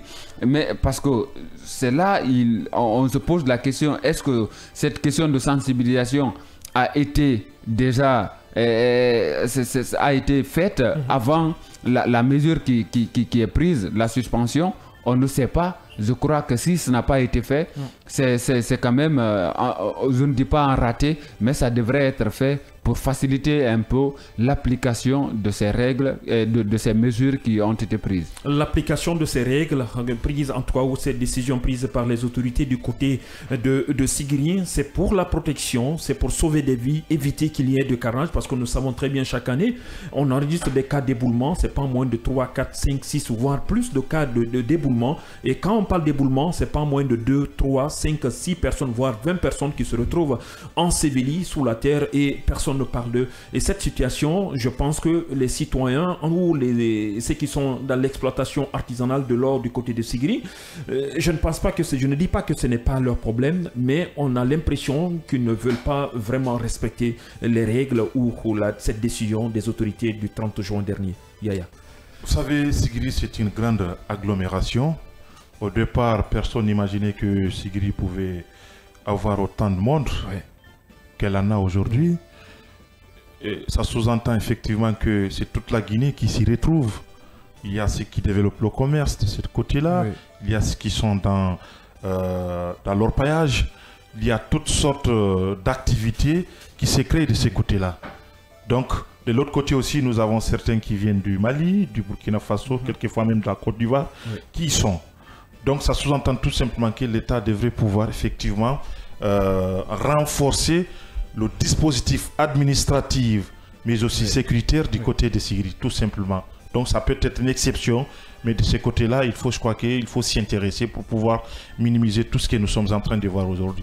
Je l'avais dit ici, lorsque la décision a été prise ici, ça va être très difficile de faire respecter une telle décision. Même si la décision, elle est beaucoup plus bénéfique pour ces exploitants artisanaux que même pour l'État. Pour l'État, on peut parler du reboisement. Puisque il y avait, disons, cette période aussi qui s'annonçait pour pouvoir reboiser une bonne partie de ces sites qui ont été exploités, mais aussi pour pouvoir effectivement épargner ces pratiquants, enfin ces exploitants artisanaux-là, les épargner à des risques qui sont liés effectivement, comme vous venez de le rappeler ici, aux éboulements et tout ce qui peut passer de ces côtés-là. Mais vous voyez-vous, il y a certains qui ne vivent que de cela. Ils n'ont aucune activité en dehors de l'exploitation minière, donc artisanale. Donc de ce point de vue, ça va être assez difficile. La sensibilisation, l'État en a fait parce que, admettons effectivement, il y a eu des reports pour pouvoir permettre aux jeunes et aux autres de comprendre effectivement la bien fondée de cette décision de suspension de ces activités du côté de Sigiri. Mais en dépit de tout cela, on a constaté des réfracteurs vis-à-vis de cette décision de l'État. Donc ça sous-entend tout simplement il y a de ces côtés. Est-ce tous des Guinéens où il y a certains Burkinabés qui y sont ou des Maliens, on n'en sait jusqu'à date absolument rien. Mais ce qu'il faut constater, c'est qu'en dépit de toutes les réunions qui se sont effectuées du côté de Sigiri, incluant dedans les autorités administratives, incluant dedans les autorités judiciaires, incluant dedans, disons, les forces de défense et de sécurité, voire même l'organisation des Orpaïrs en Guinée ici, l'association des Orpaïrs en Guinée ici, pour pouvoir interpeller ces gens-là pour qu'ils puissent tout au plus respecter une décision qui est étatique. Donc bien fondée. Donc en dépit de tout cela, mais c'est des gens qui disent, mais écoutez, nous, certainement, nous ne nous reconnaissons pas certainement dans la République, donc dehors la loi. Je crois que comme tel, l'État, c'est des gens qui sont en train de défier l'État et comme tel, l'État doit pouvoir prendre sa responsabilité. Et je crois que c'est important à un certain niveau. Si on constate effectivement l'incapacité par le fait certainement de l'étendue de la ville de Sigiri, que les forces de défense et de sécurité qui y sont ne pourront pas, puisque va soulever un aspect très fondamental, pendant la nuit, là, l'exploitation continue. Donc, on peut à un certain niveau, disons, amener des renforts de ce côté-là pour pouvoir faire respecter une décision. Sinon, à Dinguiraï aussi, certains pourront dire effectivement, on va plus se soumettre à cela parce que tout simplement de l'autre côté, ça a pu marcher. Donc c'est important que l'État puisse, disons, prendre sa responsabilité pour pouvoir faire respecter cela. C'est une décision importante, plus importante d'ailleurs pour ces citoyens-là, mais aussi pour l'État parce que nous sommes dans une situation où cette même exploitation, elle n'est même pas propice. D'ailleurs. Donc, de ce point de vue, c'est vrai quand même, c'est pour la sécurité de la population, de ceux qui sont de ce côté, de cette partie de la Guinée. Mais quand on sait que depuis des siècles, s'il faut le dire comme ça, les gens vivent de l'exploitation artisanale de l'or de cette partie, est-ce qu'on devrait réfléchir aussi que pendant la saison des pluies, quelle stratégie mettre en place pour que cette population ne soit sévrée complètement de ce qu'elle a l'habitude d'avoir comme source de revenus. Absolument. Développer l'agriculture, les parties à ne pas toucher, afin de pouvoir vivre pendant la saison des pluies de l'agriculture. C'est de là qu'il s'agit. L'autre fois, on avait eu un correspondant de ce côté qui nous explique effectivement Sigiri regorgeait des plaines cultivables. Donc, je crois que enfin, les gens, si la volonté ici, effectivement, avec l'accompagnement de l'État, bien entendu, on peut le faire, on peut développer l'agriculture de ce côté-là. Donc, c'est pas parce qu'il n'y a pas ce qu'on appelle des terres cultivables du côté des Sigiri, mais je pense que tout simplement, vous savez, quand on est habitué à une activité, et vous le savez, disons, en un clin d'œil, vous pouvez vous retrouver avec 20 millions, 10 millions, 15 millions comme ça. Mais vous dites pourquoi aller défricher, et puis voilà, un champ, et puis voilà. Dont la réussite n'est pas garantie. N'est pas garantie. Donc il y a tout cela aussi, il y a tous ces aspects-là aussi. Mais je pense que c'est une suspension, je crois que de 2 mois. 2 mois ou 3 mois. Ça ne dépasse pas cela. Je crois que les gens ont été avertis. Ils pouvaient prendre leurs dispositions pour pouvoir effectivement respecter cela, puisque ce n'est pas quand même une suspension qui... Pour l'éternité. Absolument. Pour une éternité quand Absolument. même. Oui. Dans ce cas, bon, et... vous êtes un exploitant, vous êtes dans l'exploitation de l'or, la commercialisation de l'or, parce que c'est de... Non, si vous dites non pour la drogue, vous n'allez pas dire non quand même alors. Non, pas du tout, pas du tout. Je ne suis pas un exploitant, je ne suis pas dans les activités liées aux entreprises minières. Mais ce qui est... Bon, d'abord, mon ami Mohamed Ba a eu des mots durs, parce que lorsqu'il a parlé de République à part, moi je dirais que quand même que c'est gravissime, parce que cela peut susciter en fait la rébellion et souvent la rupture. Et parce que, et je le dis en connaissance de cause, nous sommes une radio de grande écoute. Et cela peut amener ou susciter sur certaines personnes de dire que notre région, elle est importante et que nous faisons ce que nous voulions. Donc, ce n'est pas à l'État de nous imposer ce qu'ils veulent. Donc, il ne faudrait pas mettre ça dans la tête des gens. Je pense bien que l'État est en train de bien faire et c'est de déployer comme ils l'ont fait déjà, mais il faut encore redoubler d'efforts. Il faut renforcer la capacité sécuritaire parce que c'est important. Sigiri est devenu une grande ville. Sigiri est devenue aujourd'hui la 3e, je pense bien si je ne me trompe pas, la 3e ville la plus peuplée de la Guinée. Après Conakry et Zérékoré, c'est Sigiri. Attention, Kankan avait pris la place. Non, je parle centre-ville. Je parle de. Voilà. Donc, voyez-vous que c'est tout le monde qui se retrouve là, simplement parce qu'ils ont des vues sur l'exploitation de l'or. C'est une zone minière.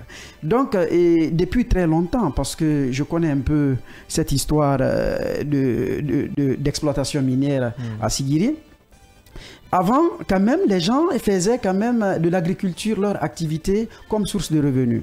Mais depuis un certain temps et que les entreprises internationales liées à l'exploitation de l'or se sont intéressées au sous-sol de notre pays et plus précisément sur le plan de l'or à Sigiri, quand ils se sont installés, cette exploitation massive cette exploitation destructrice aussi de nos forêts.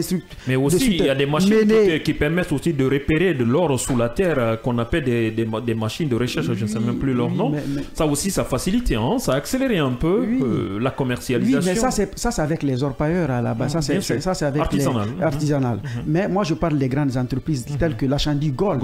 Gold, eux, je te dis, il y a des montagnes de terre à Sigiri, tu ne peux pas t'imaginer. Quand tu es en face, tu dis, mais c'est une montagne naturelle qu'ils ont. Alors que c'est des camions qui ont transporté. Déversé, mais avec l'utilisation de certains produits pour en fait dissocier la terre, l'or, la terre et de l'or. Ils utilisent le produit qu'on appelle la cyanure.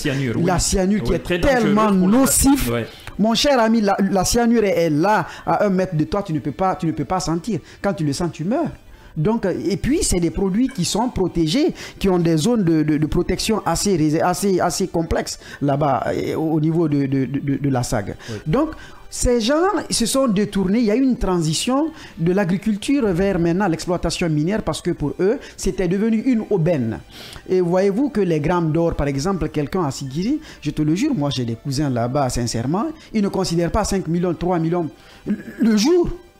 C'est l'une des villes les plus chères de la Guinée.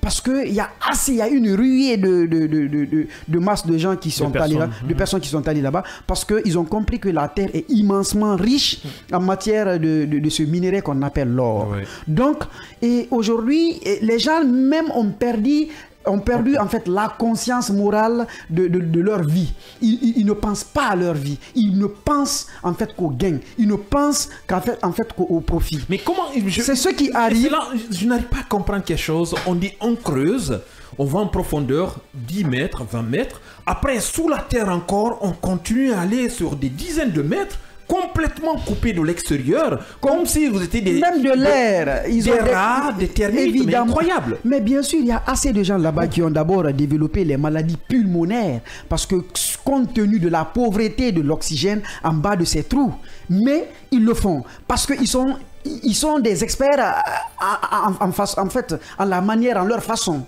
C'est des gens, après de longues années de pratique, ils savent où l'or se trouve. Quand ils creusent par là, ils voient qu'il n'y a rien, ils disent non, et puis ils creusent de l'autre côté. Mais tout cela encore, et en fait, en détruisant la nature, en détruisant la végétation, ainsi de suite. Donc, ce que je veux dire, pour les 3 mois initiés par c'est par la ministre, hein, oui. Je pense bien, oui. C'était une bonne chose. Ça veut dire que c'est un rappel à l'ordre, mais c'est une prise de conscience de la part de nos frères qui sont là-bas. Pour leur dire, c'est votre vie qui sont en danger. Ce que nous faisions, c'est pour votre vie. Parce qu'il y a des éboulements, la pluie est là, et que vous faites des labyrinthes souterrains. Tout cela peut vous mettre votre vie en danger, mais ils ne voient pas de cette manière, ni de cette façon. Non. Donc c'est ce qui complique un peu les choses. Ils disent non, ils sont contre nous, ils veulent là où nous exploitons pour trouver nos petits moyens. Il faut encore retenir, on a vu écouter les responsables de cette localité, ceux qui sont dans l'exploitation de l'or du côté artisanal, disent que ok, qu'on laisse les hommes ne vont pas faire, mais qu'on laisse les femmes continuer à exploiter l'or dans cette localité. Non, mais c'est comme si, je ne sais pas. Écoute, ça ne tient pas la route parce que c'est une échelle. Les hommes descendent, creusent, font remonter la terre. C'est les femmes qui prennent cette terre pour aller au bord des petits marigots qui sont là-bas, pour rincer, pour pouvoir maintenant trouver des grains d'or, des pépites d'or, et puis pouvoir. Mais ça ne peut pas marcher. C'est en fait, c'est incompréhensible. Ce que moi j'aimerais quand même dire à l'État, parce que c'est important, il faudrait aussi susciter, même si ça existe, mais il faudrait responsabiliser les syndicats des orpailleurs traditionnels. C'est très, très important. Il faudrait être avec eux en collaboration pour pouvoir leur expliquer aussi les méfaits de l'éboulement, parce qu'ils connaissent toutes ces conséquences. Mais ils ne vont pas comprendre, ils parce que ça, leur mais s'ils ont un bureau fort,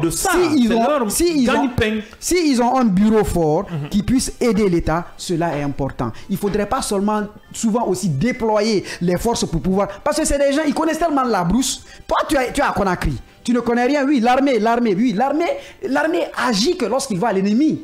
Mais lorsque la guerre est asymétrique, lorsque tu ne connais même pas, tu ne sais même pas identifier sous la terre, dans les labyrinthes. Évidemment, tu viens à 100 mètres, tu vois 50 personnes. Lorsqu'ils font des signes, automatiquement tout le monde disparaît, on dirait des rats. On ne sait pas. Ils sont dans les trous. Ils descendent. Toi, tu descends, tu ne trouves personne. Ouais. Mais tu te dis, on est dans quel monde? Donc, tout compte fait, l'initiative, elle est salutaire. Il faudrait quand même que les populations à la base puissent comprendre l'enjeu, parce que c'est pour leur vie. Cela est important. La vie humaine, elle est sacrée. Ce qu'on fait, c'est pour eux. Mais l'État aussi, c'est ce que je dis souvent, les moyens sont bons, mais la coopération est meilleure et le dialogue est meilleur. Mais est-ce que cela veut dire, moi je voudrais voir, peut-être je me trompe par rapport à cela, c'est une autre vision, est-ce que cette sensibilisation de préparer ces exploitants de l'or au mois de juin, par exemple juin 2025, est-ce que cette sensibilisation ne devrait pas commencer à l'ouverture dès qu'on ouvre à partir de maintenant, pendant 11 mois ou pendant 10 mois de sensibilisation, de collaboration, de coopération, afin quand cette période arrive, ça trouve qu'ils sont mieux sensibilisés, ils sont mieux informés de ce qui va arriver pendant cette période. Est-ce que c'est pas cette stratégie qu'on devrait faire? Voilà, donc cela est important. Ce que tu dis, c'est important, c'est tellement important que ça devait être fait. Mais si c'est fait maintenant, parce qu'il y a des gens très, très intelligents en leur façon, ils disent non, s'ils nous empêchent de faire leur paillage, parce qu'ils ne coûtent rien par rapport aux grandes machines, à ces machines monstres que les grandes entreprises utilisent pour l'exploitation de nos terres, c'est que quelque part, ils veulent vendre là où nous sommes. Ça se dit là-bas, souvent. Oui, mais ils peuvent occuper le terrain sans travailler, monter des gardes, la surveillance, savoir qu'est-ce qu'on peut faire. Moi, je pense que je me dis que... Oui, attends, il va finir juste donc, quelques secondes. Oui, ils peuvent le dire, mais ils ne le font pas. Parce que la volonté n'est pas là. Ils imposent souvent la force aux gens, des gens qui ne trouvent leur vie que dans l'exploitation de l'or. C'est pour cela que je dis qu'il faut privilégier le dialogue. Il faut privilégier la coopération. Il faut partir vers la communication, vers la population pour pouvoir leur parler, pour pouvoir discuter, pour pouvoir entreprendre des décisions. Cela est important. Mais lorsque ils prennent des décisions unilatérales dans les bureaux et qu'on veut imposer ça aux gens, ça deviendra très compliqué parce qu'ils ne vivent que de ça. Le cas de Siguiri est devenu une situation brûlante dans la main aujourd'hui, je dirais même, du ministère des Mines et de la Géologie. Parce que on ne peut pas continuellement jouer la carte de la force. Moi, c'est ce que je déplore là-bas. Parce que c'est important. Ça arrive même... Voyez-vous que les sociétés, la SAG, ainsi de suite, je ne suis pas en train de les vilipender. Avant, ils recrutaient beaucoup de jeunes de Siguiri dans ces sociétés. Cela même avait freiné, diminué leur paillage traditionnel. Dans cette localité. Dans certaines localités. Je se bats par rapport à ce point avant qu'on ne continue sur le dernier point qu'on est presque pris par le temps. Oui. Moi j'insiste toujours sur la sensibilisation. Vous le savez, si à chaque arrivée de l'hivernage, vous savez que vous ne pouvez pas exploiter de l'or, je crois que vous allez vous préparer. C'est comme l'enseignement. Oui. L'enseignant, il sait qu'il a cours pendant 9 mois. Oui. Pendant cette période de vacances, c'est à lui de préparer cela, surtout ceux qui sont dans le privé. Parce que vous le savez, que ce n'est pas l'État qui va vous prendre en charge pendant cette période de vacances. Donc si vous la préparez mal, parce que dans ça, vous ne bricolez pas, donc vous allez prendre conscience et mettre peut-être un peu quelque chose de côté pour pouvoir au moins passer cette période-là. Peut-être que cela a manqué dans la démarche de l'État. De l'autre côté, personne n'est en train de dire que les mesures prises ne sont pas bonnes. Ce sont des meilleures mesures de suspendre l'exploitation de l'or pendant cette saison de grande pluie. Parce que nous savons déjà ce qui se passe à Conakry avec ces inondations et autres. Et maintenant, là, sur un territoire où il n'y a que des trous, comment les enfants vont faire? Parce que quand il pleut, ce ne sont pas quand même des hangars qui sont construits sur ces trous-là. Donc c'est à ciel ouvert. L'État, l'eau va se retrouver, va remplir ces trous-là, donc c'est difficile. La dernière fois, les derniers cas d'éboulement, ce n'était même pas la saison des pluies, c'était dû à cela, et cela est intervenu pendant même cette période de suspension-là. Donc ça veut dire aujourd'hui, et si je n'ai pas dit que c'est une république, j'ai dit c'est comme si c'était une république. Donc il faut faire la part des choses. C'est comme si c'était cela. Tu as rectifié le tir. Non, je n'avais pas dit c'est une république, j'ai dit c'est comme si c'était une république. Pourquoi je le dis? C'est parce que l'État a du mal aujourd'hui à faire respecter ces mesures dans cette contrée-là. C'est pour tout ce qui se passe à Sigiri, c'est parce que vous ne le savez pas. Si je sors tout à l'heure des images qui me viennent de Sigiri, vous allez vous dire non, que j'ai vues là, je pense qu'il faut nous épargner de cela. Vous allez vous dire que non, ce n'est pas en Guinée que ça se passe. Merci, nous allons aborder le dernier virage de cette émission, parler politique, parler de la transition vue de la communauté économique des États de l'Afrique de l'Ouest, la CEDEAO. Vous n'êtes pas sans savoir que la cérémonie de clôture de la 65e session de la ordinaire a eu lieu cette semaine du côté du Nigeria, à Abuja plus précisément, qui s'est tenue le 7 juillet à Abuja. La conférence des chefs d'État de la CEDEAO a demandé à la Commission de dépêcher une mission technique à Conakry pour approfondir la collaboration avec la Guinée dans le cadre de la transition. Yaya, elle a encouragé le général Mamadi Doumbouya et compagnie à accorder la priorité à la facilitation d'un dialogue interguinéen inclusif. Ils insistent là-dessus, impliquant tous les Guinéens dans ce cadre, tous les acteurs politiques, afin d'assurer un processus de transition consensuel et pacifique. Et de l'autre côté aussi, la CEDEAO s'est réjouie de ce que la Guinée a accordé, l'importance que la Guinée accorde à cette association sous-régionale. L'ensemble de tout ça nous pousse à dire vraiment qu'il y a du nouveau, il y a du progrès, ou bien c'était juste une façon d'amuser la galerie. C'est une position diplomatique assez dangereuse pour l'institution sous-régionale. La CEDEAO qui traverse une situation assez malheureuse pour son existence et pour son histoire. C'est vrai qu'elle est dans une position assez ambiguë, complexe, donc inconfortable, qui l'amène à faire le choix entre le mal et le moindre mal. C'est-à-dire que entre les trois États qui ont pris la décision sur eux de se retirer en tout cas de l'instance dirigeante sous-régionale, la CEDEAO, et finalement en créer une confédération appelée AES, et la Guinée qui tout de même, en dépit de tout ce qui se passe, qui a dû rester au sein de l'institution. Donc un temps soit peu, quel que soit ce qu'on pourrait reprocher à la Guinée, elle est au niveau de la sous-région. Donc la communication y est. Donc ce qui pourrait effectivement justifier la position de la CEDEAO, de dire effectivement il y a des progrès au niveau de la conduite de la transition guinéenne. Mais rappelons l'histoire. L'accord dynamique a été signé entre la CEDEAO et l'État guinéen. La CEDEAO, dans un cadre, enfin dans un accord qu'on appelait accord dynamique, avait effectivement accepté, en dépit de tout ce que nous avions pu constater les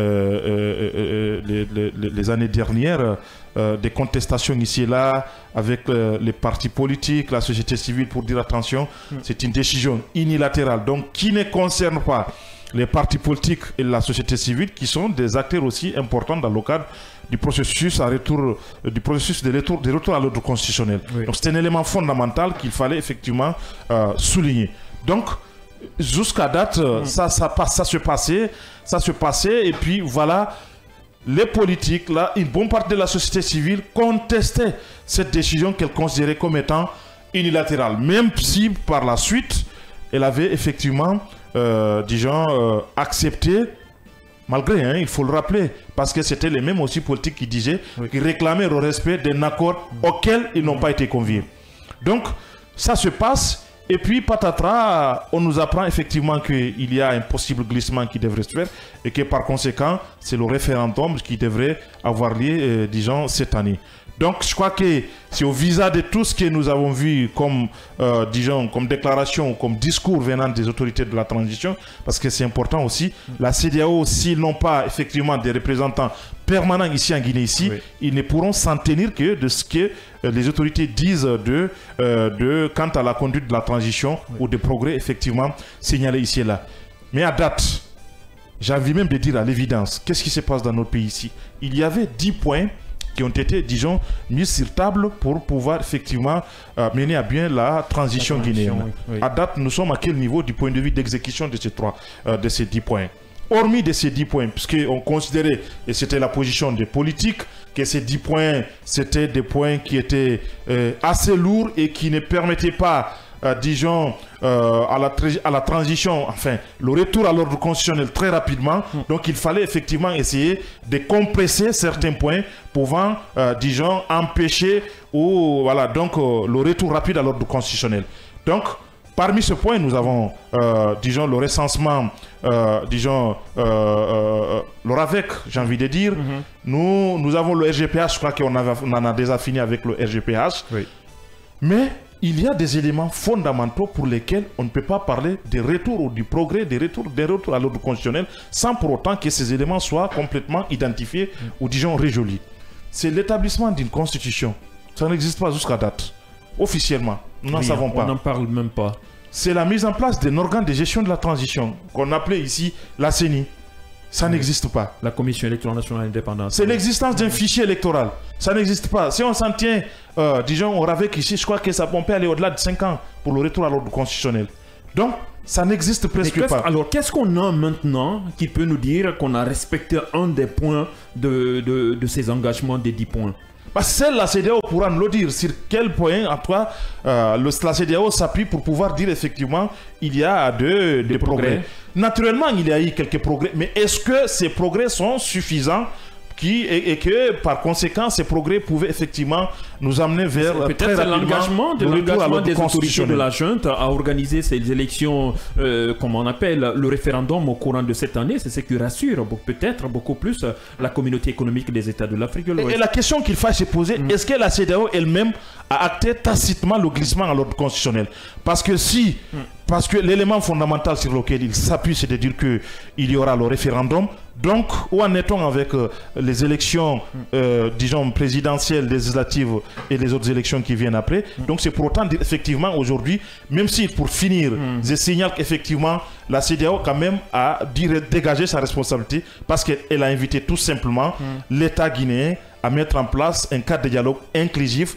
Et c'est en cela qu'on peut effectivement arriver à un retour à l'ordre constitutionnel APG. Un cadre de dialogue inclusif attendu de la part de la communauté économique des États de l'Afrique de l'Ouest dans Soko.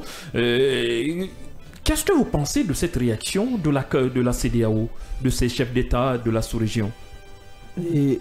La vérité, c'est que la CEDEAO vient de montrer encore sa vraie face. Quelle face? La face de l'irresponsabilité. Oh, c'est quoi? Je le dis, oui, bien sûr. Dès au départ, ils étaient impliqués dans les différents accords de résolution. Oui. Mais aujourd'hui, si de loin, ils disent maintenant il faut un cadre inclusif, et sachant bien que cela... Mais ce n'est pas mal de demander à ce qu'on implique tout le monde. C'est bien de demander, c'est bien de demander, il y a des demandeurs, mais si ce n'est pas privilégié.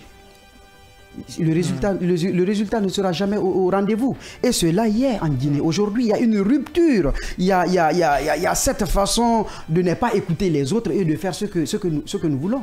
Donc, de part et d'autre, je dis bien de part et d'autre, ça sera très difficile que le cadre inclusif puisse quand même donner quelque chose de probant. Ah, mais si on ne croit pas à ce dialogue interguinéen, à quoi peut-on s'en tenir maintenant? Qu'est-ce qu'il peut faire l'affaire de la Guinée pour sortir de cette transition? Je ne parlerai pas de façon technique, mais je parlerai de façon terre à terre. À un moment donné ici, on a rassemblé les religieux, les partis politiques, patati patata, tout le monde s'est retrouvé autour de la table. Et puis voilà, ça a duré, mais ça a donné. Mais aujourd'hui, si la CEDEAO n'est pas présente sur la table, qu'est-ce que ça va donner? Parce qu'à longueur de jour, nous voyons quand même certains partis crier, disant que il n'y a pas de communication, il y a rupture, ainsi de suite. Donc il y a cette dénonciation et à longueur de jour. Donc les gens le savent pertinemment que la solution quand même, ne viendra pas de l'intérieur. Il faudrait pour moi que la CEDEAO accepte qu'ils doivent se défaire. Vous pensez que c'est la CEDEAO qui peut faire quelque chose? Mais ils l'ont toujours fait. Ils ont fait plier Assimi Goïta au départ. Ils ont fait plier assez le président au départ. Mais maintenant que les gens ont compris qu'au même moment, ils sont en train de couvrir des gens qui s'éternisent éternellement au pouvoir ou des gens qui violent leur constitution pour s'éterniser au pouvoir, c'est pour cela qu'on ne les écoute plus. Mais est-ce que ce n'est pas une autre politique de la part de la CEDEAO, voir 3 membres quitter la maison pour empêcher qu'il y ait un 4e membre quitté? Il faut le dérouler le tapis rouge. La stratégie se passe très bien dans votre pays en Guinée. Nous sommes contents de vous. La stratégie n'est pas bonne. La stratégie n'est pas bonne. Ils doivent s'impliquer encore de plus au lieu de se retirer. Parce qu'ils sont en train de donner raison à la Confédération des États du Sahel. C'est ça la vérité. Parce que les gens là ont compris, ces dirigeants ont compris déjà ce que la CEDEAO faisait pour pouvoir gérer leurs intérêts. Parce qu'ils sont sous la botte d'une puissance coloniale et française. Parce que les 15 États membres de la CEDEAO, il y en a 8 ou 9 qui sont des États francophones. Mais ça ne veut pas dire aujourd'hui que la France a la même mise sur ces pays. C'est fini ça. On a l'impression que la France-Afrique... La France même est en train de se refaire actuellement. La France, voilà. Je parle d'actuellement. Mais la France vient toujours au galop. La France de Jacques Chirac, la France de François Mitterrand, et de Sarkozy, je ne sais encore qui, de Valéry Giscard d'Estaing. C'est différent, ce n'est plus la même France que nous connaissons aujourd'hui dans notre pays. Non, c'est une réalité que nous avons ici, Mohamed. Bon, la CEDEAO est dans son rôle, il faut le dire. La CEDEAO, ce qu'elle vient de faire par rapport aux différentes conclusions de cette 65e conférence, ou de ce 65e sommet, je crois que c'est normal pour elle, pour l'institution, vu tout ce qui se passe aujourd'hui, parce que il faut quand même le rappeler que la CEDEAO actuellement traverse une situation vraiment de turbulence, il faut le dire. La CEDEAO est dans une position inconfortable, elle-même le sait. Elle est dans une tentative de drague pour aujourd'hui retenir la Guinée en son sein. Parce que, vous le savez, la CEDEAO a affiché quand même toute sa colère, a exprimé toute sa colère vis-à-vis du retrait. Il faut le dire comme ça parce que c'est presque... On a même commencé à parler de visa des pays... bien évidemment. Oui. On va instaurer le visa. Du retrait qui semble consommer, de cette rupture, de ce divorce qui semble vraiment être de mise maintenant entre elle et ces 3 États-là. Je parle du Burkina, du Mali et Niger. Du Niger. Donc aujourd'hui, et la Guinée et le Gabon, parce que ce sont des pays aujourd'hui quand même qui traversent, qui sont dans cette période de transition. Il faut pour la CEDEAO tenter le tout pour retenir la Guinée, parce que jusque-là, le président Doumbouya mais qui gagne entre la Guinée et la CEDEAO, qui gagne C'est la Guinée qui gagne. En tout cas, les autorités guinéennes qui gagnent, parce que c'est comme si on vous donnait la carte blanche. mais en vous donnant, c'est-à-dire un peu de conseils pour vous dire, donc voilà, c'est ce qu'il faut faire. Je vous frappais avant, quoi, mais aujourd'hui, je trouve vraiment que vous êtes courtois. Vous êtes un bon élève. Ça, vous êtes un bon élève, vous apprenez bien, même si tel n'est pas le cas. Oui, voilà, mais voilà, tu écris mal. Il faut changer ça quand tu arrives à la maison. Appelle papa, maman. Tu l'avais dit, appelle les autres Guinéens. Voilà. Aujourd'hui, le dialogue, la CEDEAO elle-même a vu l'absence totale d'un dialogue. Parce qu'aujourd'hui, si vous écoutez la classe politique guinéenne, tout ce qu'on réclame, c'est ce dialogue. Mais vous allez voir, parce que ces gens-là aussi souvent ne sont pas dans une logique normale, vous allez voir que ce dialogue qu'ils réclament va venir avec une forme que eux vont dire qu'ils n'aiment pas, qu'ils vont répondre, qu'ils n'aiment pas encore, que ça va créer autre chose. Le Premier ministre qui est là aujourd'hui, dans les conditions normales, c'est lui, c'est à lui de privilégier ce dialogue-là, parce que c'est son rôle, ça relève de lui, était dans le premier lot des personnes qui ont dialogué. Et il faut le rappeler, quand le CNRD venait de quand même s'offrir ce pouvoir, en 2021-2022, on a assisté non seulement à des assises ici, on a assisté à un cadre de dialogue qui avait réuni un peu, comme le disent certains, des politiques qui voulaient quand même être du côté du pouvoir, c'est-à-dire des politiques qui ne faisaient que la publicité pour le pouvoir en place. Ce n'est pas mal, ce n'est pas mauvais, mais aujourd'hui voir la CEDEAO s'appuyer sur un calendrier qui n'est pas aussi solide, parce qu'il faut le souligner, la CEDEAO parle du référendum, la date n'est pas connue. Quelqu'un dans ce studio-là d'ici la fin de l'année. D'ici la fin, mon frère. C'est indéfini. Jusqu'au 30-31 décembre. C'est indéfini. Ça fait 5 mois. C'est indéfini. Donc c'est pour vous dire combien de fois moi je comprends la CEDEAO.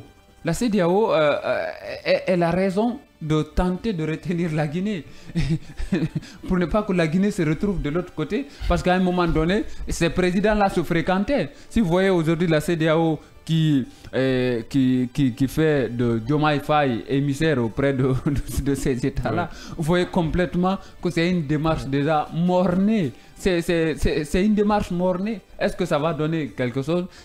Il faut comprendre la CEDEAO, elle est dans une démarche incompréhensible, certes, mais c'est parce que cela est dû à sa position qui n'est pas confortable. C'est ce qui traduit même sa position actuelle, c'est-à-dire que son fonctionnement est gravateur. Ça, c'est le premier élément. Le deuxième élément, ce qu'il faut dire, c'est qu'aujourd'hui, la Guinée, nous sommes dans une situation, et voyez-vous, c'est cette comparaison qu'il faille faire, la sortie du porte-parole du gouvernement qui nous dit que le retour à l'ordre constitutionnel n'est pas impalable. Donc, il n'y a pas à dire que c'est 6 jours, 5 jours ou autre jour. Donc, ça sous-entend tout simplement, aujourd'hui, nous sommes dans une situation à l'infini. Incroyable. Une situation à l'infini, c'est qu'il est à refaire.